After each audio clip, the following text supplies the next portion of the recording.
Welcome to this tutorial on how to set alerts in MetaTrader 5. This powerful trading platform allows you to stay updated on price movements without having to monitor the charts constantly. Let's get started. First, open MetaTrader 5 and navigate to the Tools menu located at the top of the window. From the drop-down, select Options. A new window will open. Here, click on the Notifications tab. You will need to check the box that says Enable Push Notifications. To receive alerts to your mobile device, you must complete your MetaTrader account details. Next, let's set the actual alert.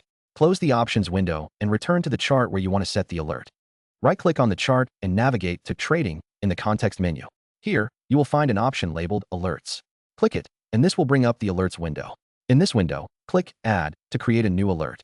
You can choose a specific symbol and set the conditions, such as price level or indicator value, for when the alert should trigger.